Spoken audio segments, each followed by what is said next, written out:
Hello everyone, it's Animation 4. Welcome back to some more of the making of Influx Remastered. Oh wait, getting ahead of myself. I want to show you something first. Here's the map.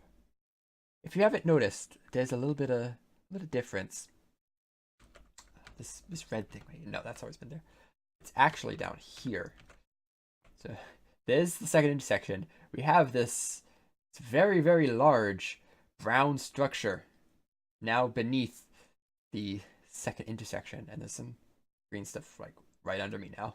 The map has reached my redstone hut, but it's fine. I will not explain why that doesn't matter, but it doesn't matter.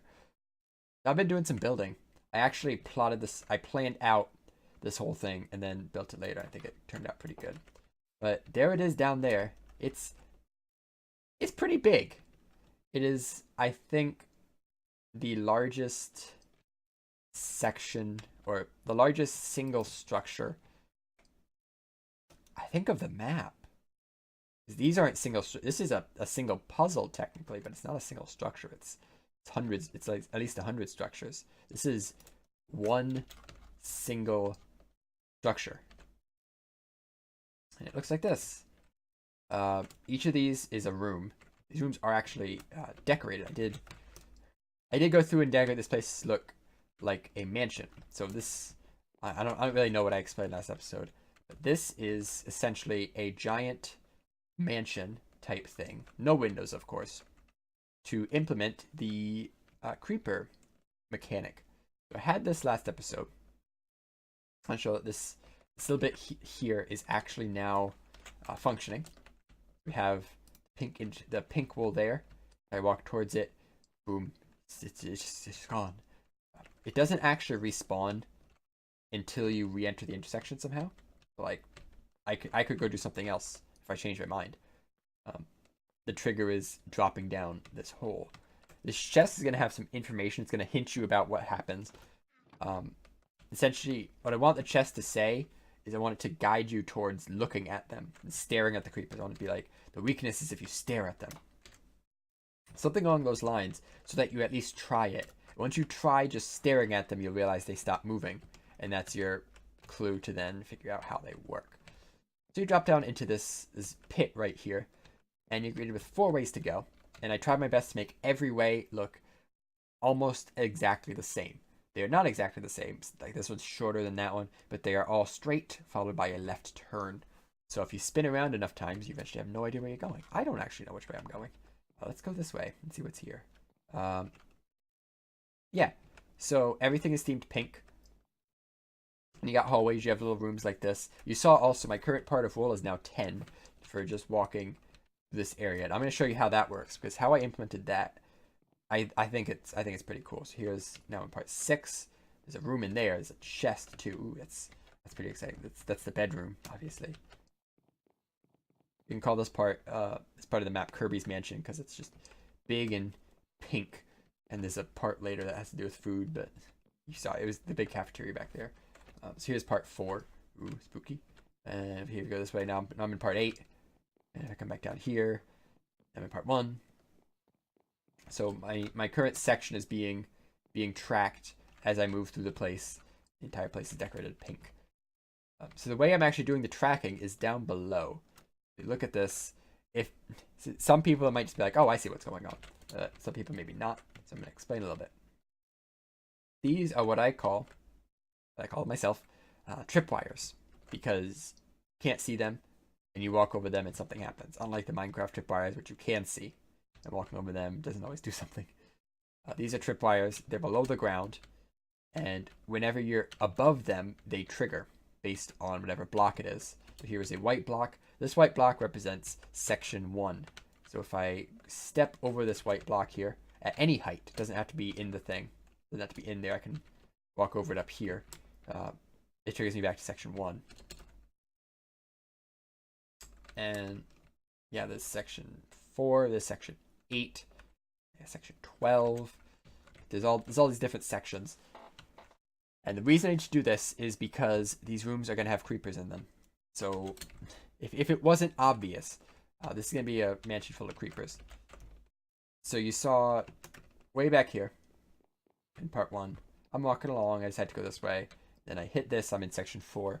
That trigger of me turning to section 4 is going to cause some creepers to spawn in this room. The reason I'm doing it this way is because I have fairly specific positions I want the creepers to be in at the start. From there they can wander, but I want to spawn the creepers out of view as late as possible so they have the least amount of time to wander, and I can be pretty accurate in determining where exactly it is they're going to spawn. For this one, it's fine because no creepers spawn within your view. Yeah, and then there's these redstone blocks. I haven't talked about these tripwires. These are creeper-specific tripwires. I'm not going to explain what they do because that might ruin the mechanic. I think if you're in here and don't quite understand the mechanic of those red tripwires, the whole thing will feel a little bit more intense. Whereas if you understand that mechanic, you can almost abuse it. So I'm not going to tell you, but rest assured, I have thought it out a ton. Those red tripwires are going to be very, very useful in making this whole thing feel more connected than how it seems now with the different rooms. But that is my current progress. Of course, you finish this and you end up doing some other stuff. Oh, look, is that the wool? Who knows? I don't know. I actually do know. It's not, but shh, don't tell anyone. There's a whole sequence that comes after the thing. So you make what I call the mad dash for the finish. Where you're in this hallway, up these stairs. You see the door. It's way down there. You sprint for it through these scary obstacles. You at the door. You at the front entrance of Kirby's mansion.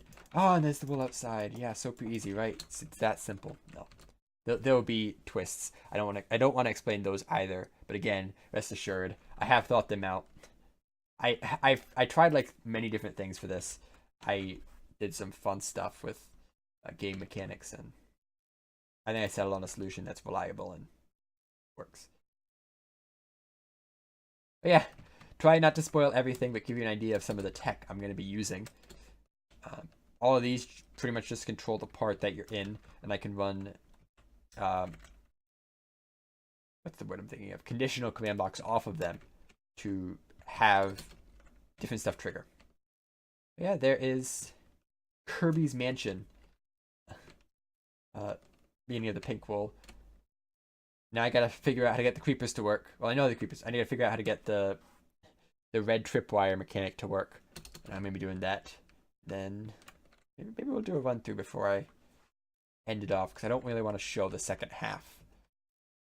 I'll show the first half like crazy because I think this is really cool. All right, I got work to do, and you don't really want to see it because it'll be boring, but yes. All right, I have made quite a bit of progress, both in terms of blocks and emotionally. No. Here's the redstone we got so far. This is most of the redstone for the whole thing. There's going to be some individual parts for each of the colors, but for the most part, this is it, and it works. So there's some very sneaky tech going on in here, and I used some very sneaky tech to get it done. Show off that, I'm going to use creeper and a zombie spawn egg. I use these as stuff. So the way this works is, as you're going through, creepers are going to spawn. What creepers spawn where is going to be predetermined. It's not going to be random. How often they spawn, what causes them to spawn, is going to be based on some scenarios, some criteria that I don't really want to go into detail. But where they spawn is, in fact, predetermined.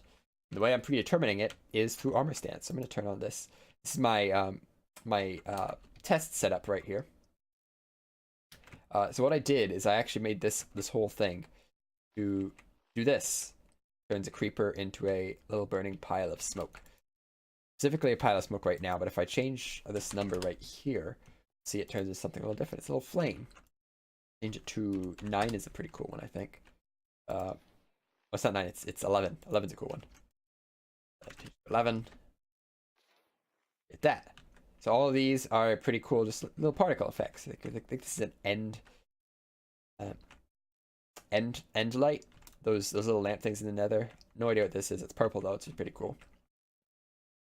All these on armor stands, if you couldn't guess, because the creepers spawn an armor stand. But specifically, the creepers spawn an armor stand that sets some very specific properties on it, like making it a marker, making it invisible, and giving it no AI. So, I also set the scoreboard value of that armor stand, which is why it's displaying different particles. If I spawn a zombie, it kills them, otherwise I have no way of destroying these things. They mess up. So there are tons and tons of armor stands scattered throughout the thing. I'll show you one right here. That's basically a creeper spawn point. And as you're running through the maze, things will spawn. Specifically, if you want to go into the very, very, very fancy details, creepers will spawn with the following attributes. They will have a generic knockback resistance of 0.4d. They will have a generic movement speed of 0.27. They will have a follow range of 12 and an explosion radius of 4. If you actually know creepers' values, those are very, very slight adjustments. The default movement speed is actually 0.25. The default follow range is actually 16. Explosion radius is 3. And knockback resistance is actually 0. This one's a really fun value, and it actually adds some randomness, because this isn't a percent, it's a chance. It's a knockback resistance chance. The chance that they don't take knockback is 0.4. So you run in, you're punching them, all of a sudden you punch them and they don't get knocked back, you freak out a little bit. That's what that does. Slightly faster than the average creeper, but don't follow you from as far. You have a slightly higher explosion radius of 4 instead of 3. And personally, I really like them. I think they're really neat. They're my babies, and they kill people. They're rather effective at it. Oh, I want to... Let me remove a command block, because it kind of gives away some information that I don't want you to see.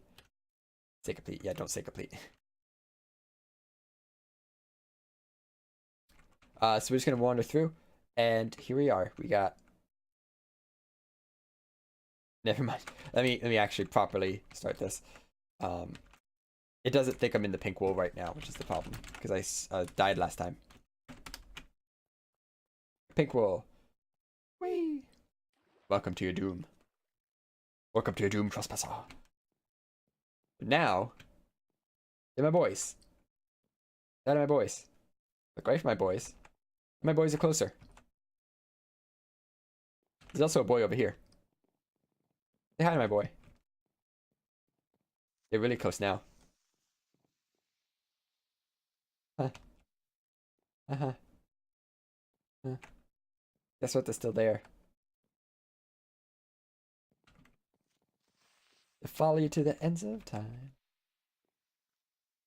Yeah. Really creepy. Especially as you get more of them in the world. You have to worry about all of them and them showing up around corners. I think it's pretty spook. So let's check out this area. What do we got around here? I don't know. Well, there's a boy. Any more boys? Probably. There's probably lots of... There's a boy right there. It's quite something. See, that boy sees me. It's quite something. I'm really happy with it. These boys. Oh, these boys spread out. It gives you that you have to be worried about everything at the same time, and everything's out to kill you kind of feel. I think it turned out pretty well. There's a little bit more redstone to do. If this is my calling out. If anyone knows how to properly detect a creeper exploding, that'd be wonderful. Because from what I can tell, there's no way to say this creeper is about to explode. It is a tick away from exploding, or just exploded, or anything like that. I don't know how to detect that. If anyone knows how to do that, that'd be much appreciated. I don't have any evil plans. But yeah, tiny bit more work to do on this, and they have the second half of the wool, which I'm not going to tell you about. But yeah, it's really cool.